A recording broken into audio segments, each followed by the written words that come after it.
പിതാവിൻ്റെയും പുത്രൻ്റെയും പരിശുദ്ധാത്മാവിൻ്റെയും നാമത്തിൽ ആമേൻ.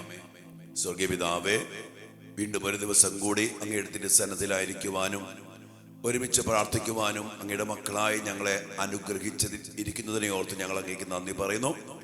ഞങ്ങളുടെ കുടുംബങ്ങളെ ഏറ്റവും സ്നേഹത്തോടെ അങ്ങേ തിരുസന്നിധിയിൽ സമർപ്പിക്കുന്നു. കർത്താവെ, പ്രാർത്ഥനയിലായിരിക്കുന്ന എല്ലാ മക്കളെയും ഇവരുടെ കുടുംബങ്ങളെയും ഇവരുടെ മക്കളെയും ഇവരുടെ മക്കളുമായിട്ട് ബന്ധപ്പെട്ട എല്ലാ മേഖലകളെയും ഇവരുടെ ജീവിതത്തിൻ്റെ കുടുംബത്തിൻ്റെ മക്കളുടെ എല്ലാ പ്രാർത്ഥനാ നിയോഗങ്ങളെയും കർത്താവെ അവിടുന്ന് അനുഗ്രഹിക്കണമേ, ആശീർവദിക്കണമേ. സ്വർഗത്തിൻ്റെ സഹായത്താലും സ്വർഗത്തിൻ്റെ സംരക്ഷണത്താലും നിറച്ച് അനുഗ്രഹിക്കണമെന്ന് പ്രാർത്ഥിക്കുന്നു. സൗഖ്യവും സമാധാനവും വിടുതലും വിജയവും എല്ലാ കൃപകളും നിറച്ച് അങ്ങയുടെ മക്കളെ അനുഗ്രഹിക്കണമേ. ഇവരുടെ എല്ലാ നിയോഗങ്ങളുടെ മേലും അങ്ങയുടെ വലിയ ഇടപെടൽ ഉണ്ടാകട്ടെ എന്ന് പ്രാർത്ഥിക്കുന്നു. ഇപ്പോഴും എപ്പോഴും എന്നേക്കും ആമേൻ. പ്രിയപ്പെട്ട ദൈവമക്കളെ, നമ്മുടെയൊക്കെ കുടുംബങ്ങള് ദൈവിക ജീവനില് നിറഞ്ഞു നിൽക്കണം. ജീവനുള്ള ദൈവകൃപയുള്ള ജീവിതങ്ങളായിട്ട് മാറണം. അതിനുവേണ്ടി ഒരു ജീവന്റെ സംസ്കാരം നമ്മുടെ കുടുംബത്തിലുണ്ടാകണം. ജീവന്റെ ആത്മാവ് നമ്മുടെ കുടുംബത്തിൽ അതിശക്തമായിട്ട് പ്രവർത്തിക്കണം. ഈശോ അതുകൊണ്ടാണ് ജീവന് വലിയ പ്രാധാന്യം കൊടുത്തത്. അതുകൊണ്ടാണ് ഈശോ പറഞ്ഞത്, യോഹന്നാൻ 10:10, ഞാൻ വന്നിരിക്കുന്നത് നിങ്ങൾക്ക് ജീവനുണ്ടാകുവാനും അത് സമർത്ഥമായിട്ട് ഉണ്ടാകാനും വേണ്ടിയാണ്. അതിന് വിരുദ്ധമായ നമ്മുടെ കുടുംബത്തിൽ നടന്ന കാര്യങ്ങൾ, സംഭവിക്കുന്ന കാര്യങ്ങൾ, കൊലപാതകം, ആത്മഹത്യ, ഗർഭഛിദ്രം, അങ്ങനെ ജീവനെ നഷ്ടപ്പെടുത്തി കളയുന്ന എക്സ്പ്ലിസിറ്റ്, ജീവനെ നഷ്ടപ്പെടുത്തി കളയുന്ന പ്രകടമായ പ്രവർത്തികൾ, അത് നമ്മുടെ കുടുംബത്തിലൊക്കെ സംഭവിച്ചിട്ടുണ്ടോ എന്ന് നമ്മൾ നോക്കണം. അതായത് ജീവനെ ഇല്ലാണ്ടാക്കുന്ന പ്രവൃത്തി, കൊല്ലുക, ഒരാളെ ഇല്ലാണ്ടാക്കുക, ആ രീതിയിലുള്ള, അല്ലെങ്കിൽ ഗർഭത്തിൽ വെച്ച് തന്നെ കൊന്നുകളയുക. ഞാൻ കഴിഞ്ഞ ദിവസം ധ്യാനത്തില് ഒരു പെൺകുട്ടിക്ക് വേണ്ടി പ്രാർത്ഥിക്കുമ്പോൾ വളരെയേറെ ക്ഷീണിച്ച് എഴുന്നേറ്റ് നിൽക്കാൻ പോലും പറ്റാത്ത അവസ്ഥയിൽ കഴിയുന്ന വെച്ച ഈ കുഞ്ഞിന് വേണ്ടി പ്രാർത്ഥിച്ച് ഇവളുടെ ശിരസിൽ കൈവച്ചപ്പോ പെട്ടെന്ന് ചാടിക്കേറി ഇവൾ വലിയ കരുത്തോടെ എന്നെ കൈ പിടിച്ചു. അവളുടെ മുഖഭാവം മാറി, ഭയങ്കര വയലന്റായി. അപ്പൊ എനിക്ക് മനസ്സിലായി, ഇനി പ്രവർത്തിക്കുന്ന ഒരു അരൂപി. ഞാൻ ചോദിച്ചു, നിങ്ങൾ എങ്ങനെ കയറി, എത്ര പേരുണ്ട്, അങ്ങനെ പല കാര്യങ്ങളൊക്കെ ഞാൻ ചോദിച്ചു. എപ്പോ കയറി കൊച്ചിലെ നിങ്ങൾ? അപ്പോ ആ ആത്മാവ് പറയാണ്, ഇവളുടെ അമ്മയുടെ ഉദരത്തിൽ വെച്ച് കയറിയതാ. ഇവളെ കൊല്ലാൻ വേണ്ടി ശ്രമിച്ചു, ഉദരത്തിലിട്ട് കൊല്ലാൻ വേണ്ടി ശ്രമിച്ച ഒരു അവസ്ഥ ഈ കൊച്ചിനുണ്ടായിട്ടുണ്ട്.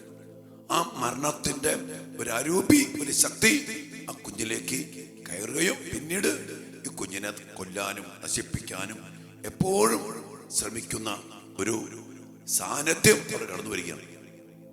പ്രിയപ്പെട്ട മക്കളെ, നമ്മളെപ്പോഴും കുടുംബത്തില് ജീവന് പ്രാധാന്യം കൊടുക്കണം.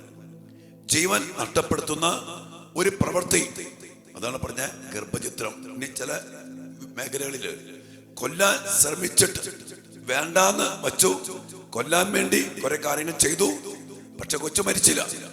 ആ കുഞ്ഞിന് ജീവിതത്തിലേക്ക് നോക്കിക്കോ, ആ കുഞ്ഞിന് ഒരു മരണത്തിന്റെ അല്ലെങ്കിൽ ഒരു ജീവനില്ലായ്മയുടെ ഒരു സ്വഭാവം അതിൻ്റെ എല്ലാ പ്രവർത്തനങ്ങളിലും നമുക്ക് കാണാൻ പറ്റും. അപ്പൊ അതുകൊണ്ട് നമ്മുടെ കുടുംബത്തില് ജീവൻ നഷ്ടപ്പെട്ട് പോകുന്ന ഒരു പ്രവൃത്തി ഉണ്ടാകാൻ പാടില്ല.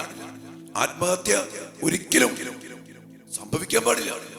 എന്ത് പ്രശ്നമുണ്ടെങ്കിലും ദൈവത്തിന്റെ മക്കള് ദൈവത്തിൽ ആശ്രയിച്ച് ദൈവത്തിൽ ചരണപ്പെട്ട് കർത്താവിനെ വിളിച്ച് ഇടപെടുത്തിച്ച് ജീവിക്കണം. ഏത് സങ്കീർത്തകൻ പറഞ്ഞ പോലെ, സൈന്യനിര വന്നെ എന്റെ മുമ്പിൽ വന്നാലും ഞാൻ ഭയപ്പെടില്ല, മരണത്തിന്റെ നിഴൽ വീണ താഴ്വരയിൽ കൂടി നടക്കേണ്ടി വന്നാലും ഞാൻ ഭയപ്പെടില്ല, ദൈവം എന്റെ കൂടെയുണ്ട്. എന്റെ മക്കളെ, നമ്മൾ അങ്ങനെ ജീവിക്കണം.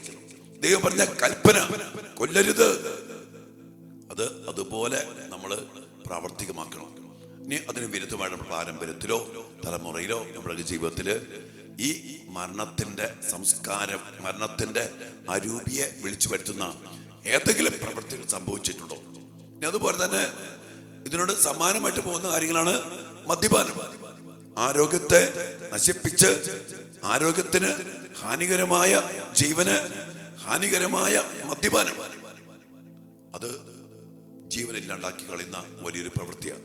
അതോടൊപ്പം തന്നെ ഈശോ പറഞ്ഞുണ്ടല്ലോ, സഹോദരനെ വെറുക്കുന്നവൻ കൊലപാതകിയാണ്. അതായത് സഹോദരനെ വെറുക്കുക, അസൂയപ്പെട്ട് അവന്റെ വളർച്ചയിൽ ഇഷ്ടപ്പെടാതെ അല്ലെങ്കിൽ അവനെതിരെ ആഭിചാരം ചെയ്യുക.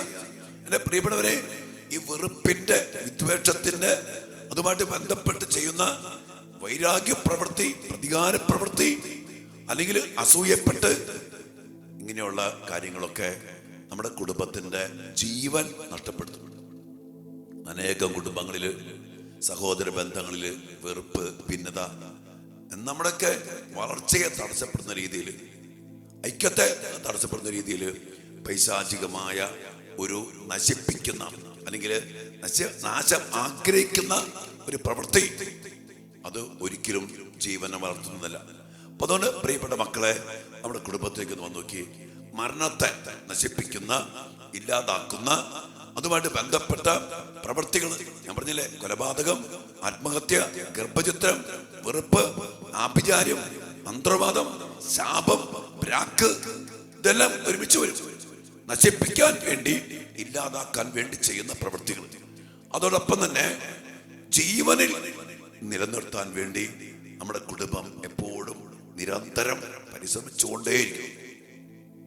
നമുക്കറിയാലോ മക്കളെ, ജീവൻ പോയാൽ പിന്നെ ആ കുടുംബം, ആ ജീവിതം, ആ ജീവി നശിച്ചു പോകും, ചീഞ്ഞു പോകും, ഉണങ്ങിപ്പോകും, പിന്നെ അത് വളരത്തില്ല. അതുകൊണ്ട് ജീവൻ ഉണ്ടാകുന്ന കാര്യങ്ങൾക്ക് പ്രാധാന്യം കൊടുക്കണം എന്നാണ്. കൂടുതൽ മക്കൾക്ക് ജന്മം കൊടുക്കണം, കർത്താവ് നൽകുന്ന ജീവനെ പരിപാലിക്കണം, അതിനെ സംരക്ഷിക്കണം. അതിന് വിരുദ്ധമായിട്ട് ആരും നശിച്ചു പോകാൻ കുടുംബത്തില് ആഗ്രഹിക്കരുത്, അതിനുവേണ്ടി പ്രാർത്ഥിക്കണം. അതോടൊപ്പം തന്നെ ഈശോ പറഞ്ഞില്ലേ, യോഹന്നാൻ 6:53, സത്യം സത്യമായിട്ടും ഞാൻ നിങ്ങളോട് പറയുന്നു, നിങ്ങൾ മനുഷ്യപുത്രന്റെ ശരീരം ഭക്ഷിക്കുകയും അവന്റെ രക്തം പാനം ചെയ്യുകയും ചെയ്യുന്നില്ലെങ്കിൽ നിങ്ങൾക്ക് ജീവൻ ഉണ്ടാകത്തില്ല. ജീവനുണ്ടാകാത്ത പ്രവൃത്തി ഒരു മരണമാണ്. ഈശോ ഇല്ലെങ്കിൽ, വിശുദ്ധ കുർബാന സ്വീകരിക്കുന്നില്ലെങ്കിൽ അവിടെ ഒരു മരണ സംസ്കാരം അതിനാൽ തന്നെ വന്നു കഴിഞ്ഞു, ജീവനില്ല. എൻ്റെ മക്കൾ, ആത്മീയമായ ജീവിതത്തില് ഈ ഒരു അടിസ്ഥാനം നമ്മൾ അതുപോലെ മനസ്സിലാക്കണം. ഈശോ വന്നത് നമുക്ക് ജീവൻ തരാനാണ്.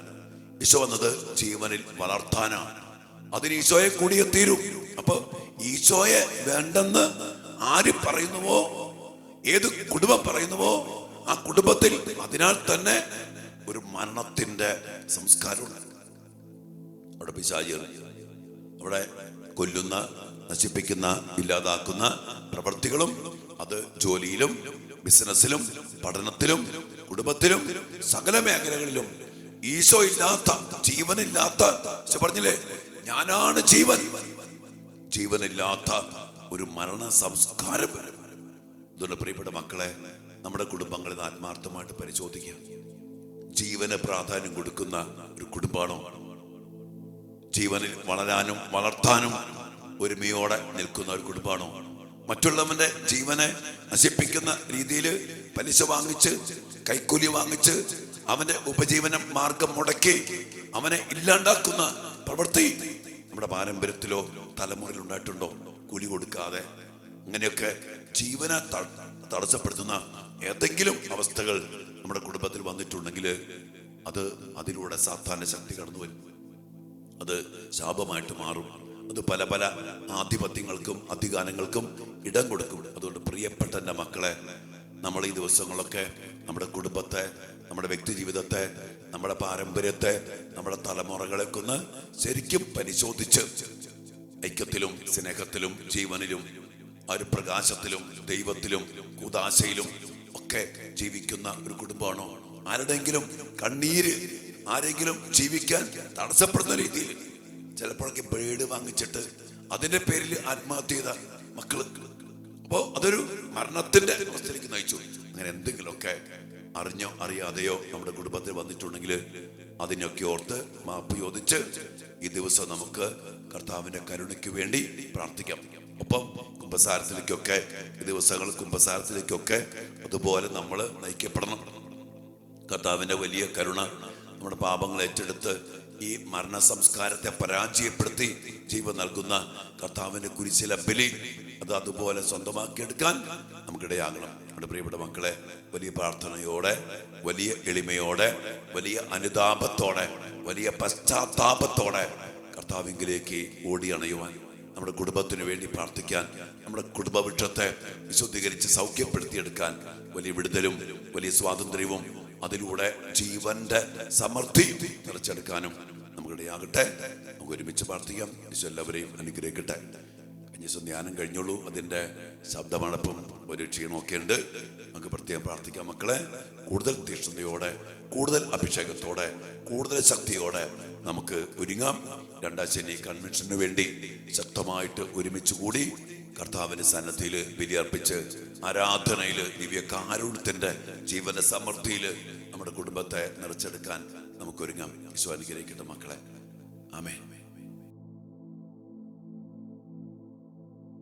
പരിശുദ്ധ പരമ ദിവ്യകാരുണ്യ ഈശോയ്ക്ക് നേരവും ആരാധനയും സ്തുതിയും പുകഴ്ചയും ഉണ്ടായിരിക്കട്ടെ. ദിവ്യകാരുണ്യ ഈശോയെ, അങ്ങ് ഈ ഭൂമിയിലേക്ക് വന്നത് ഞങ്ങൾക്ക് ജീവൻ തരാൻ വേണ്ടിയാണ്. ജീവൻ നഷ്ടപ്പെട്ടു പോയ മരണ സംസ്കാരത്തിലേക്ക് ജീവൻ നൽകാൻ വേണ്ടി ജീവന്റെ സമൃദ്ധിയായിട്ട് അങ്ങ് വന്നു. കർത്താവ്, ഞങ്ങളുടെ കുടുംബത്തിലുള്ള, ഞങ്ങളുടെ പാരമ്പര്യത്തിലുള്ള മരണ സംസ്കാരത്തിന്റെ എല്ലാ മേഖലകളെയും ഞങ്ങൾ തിരുമുമ്പിൽ സമർപ്പിക്കുന്നു.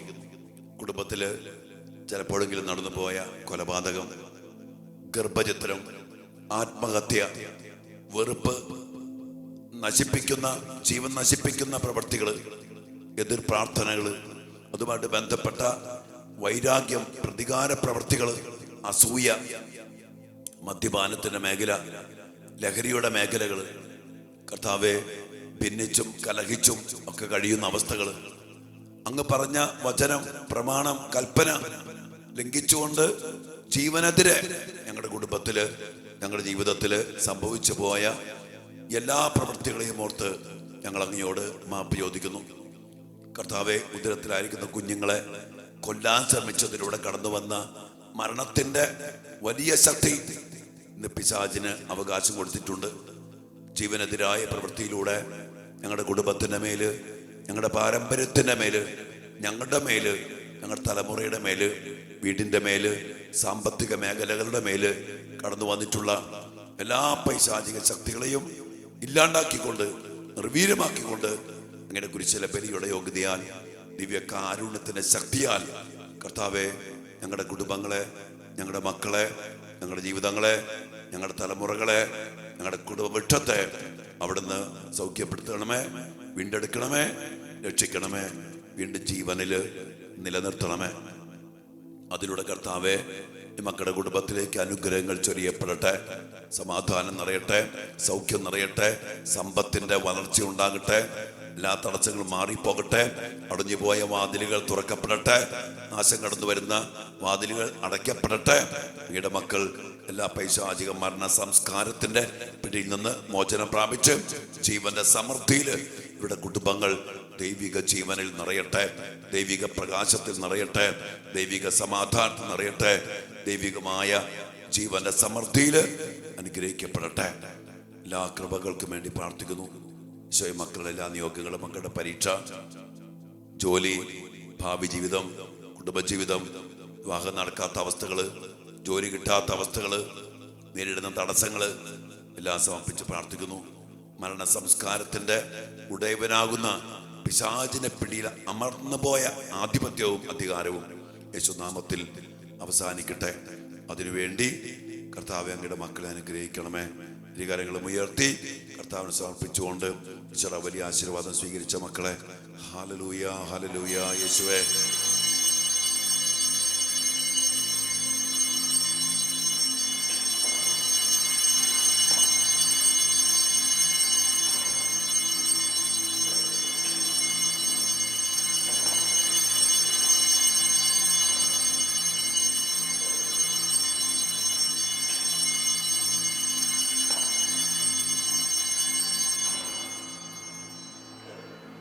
പരിശുദ്ധ പരമ ദിവ്യകാരുണ്യ ഈശോയ്ക്ക് നേരവും ആരാധനയും സ്തുതിയും പുകഴ്ചയും ഉണ്ടായിരിക്കട്ടെ.